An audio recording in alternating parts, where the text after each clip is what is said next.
Greetings, everyone. Pete Pardo here from Sea of Tranquility. Welcome to episode 22 of 31 Progressive Rock Stocking Stuffers for the Holidays from 1971, celebrating 50 years of great prog rock albums that are having their 50th birthday this year. My 31 favorites. Today we have one from July 1971, released the 23rd of July 1971 for the Threshold label, produced by Tony Clark.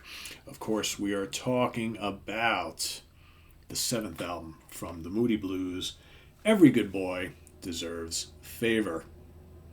I always really like that album cover quite a bit. Let's take a look at that a little bit closer, right? There we go. A little bit of glare. Always really love the album cover on this particular one. Real good album, too. This is, of course, one of the 70s classics from the band. It's usually talked about in their must-have, must-hear list of albums. There's depending on who you talk to, there's usually 7 or 8 of them in a row, maybe even 9, that most folks, is the holy grail, the pinnacle of the Moody Blues career. Of course, in the band at the time, Justin Hayward on vocals and guitars and sitar, John Lodge, vocals, bass, a little bit of cello, Ray Thomas, vocals, flute, tambourine, oboe, woodwinds, and harmonica. Graham Edge, drums, percussion, electronic drums, and vocals on one track. And Mike Pinder on vocals, mellotron, Hammond organ, harpsichord, Moog synthesizer, piano, and Celesta. So what do we got on this album? So very pastoral sounding album for my ears anyway. Then again, I think you can say that about much of the Moody Blues catalog from the late 60s into the early 70s. Loads of mellotron and orchestrations, multi-part harmonies, vocal harmonies all over the place.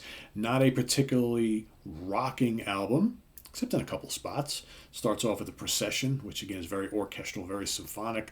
You got most of the band singing little parts here and there. There's some spoken word. That leads into the big rocker on the album, The Story in Your Eyes. Listen to the tide slowly turning. Great song. One of my favorite Moody songs of all time.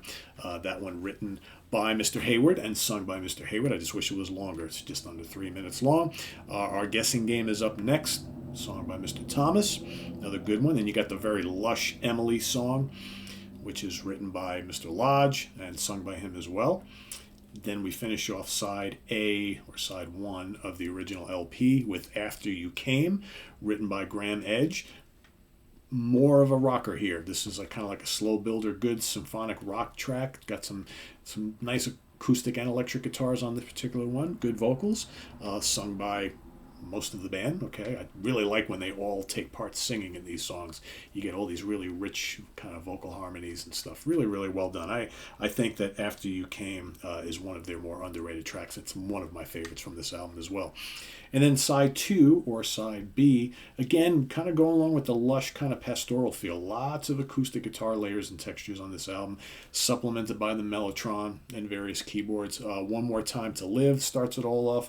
John Lodge vocal on that one. You got Nice to Be Here, which is a Ian Thomas song. You Can Never Go Home, and the Hayward song. Again, those 3 songs, pretty mellow, pretty folky in spots, right? But again, you got those kind of symphonic elements, the classical element that always kind of comes to the forefront on most of these early Moody's albums. And then another one of my favorite tunes on the album, the longest one as a matter of fact, just under 7 minutes, My Song, which is written by Mr. Pinder, okay, who didn't really write much on this particular album, but this is also one of my favorites. It's got a really big keyboard presence. It's another one of those kind of slow builder of a tracks, very symphonic in nature. A lot of fun, and he's got all his keyboards working for him on that one. Great vocals on that as well, so that's My Song. For me, I think My Song, After You Came, and The Story in Your Eyes are easily my 3 favorites on here, but a very fun, very enjoyable, very pleasant listen from the Moody Blues here. Every Good Boy Deserves Favor from July of 1971. That is my choice here today. Day 22. Let us know what you think about this very, very wonderful album from the Moody Blues in the comments below. And we got more of these coming, so stay tuned each and every day throughout the rest of the month. We're quickly steamrolling our way through December. 31 days. We're on day 22, so Not a hell of a lot left, but we'll have some good selections for you each and every day. Another good one tomorrow, so stay tuned for that. Visit us on the web at www.seaoftranquility.org. We're on Facebook, we're on Twitter, of course, we're here on YouTube all the damn time. Stay tuned for more stuff. I am Pete Pardo, and we'll see you then. Take care. Bye-bye.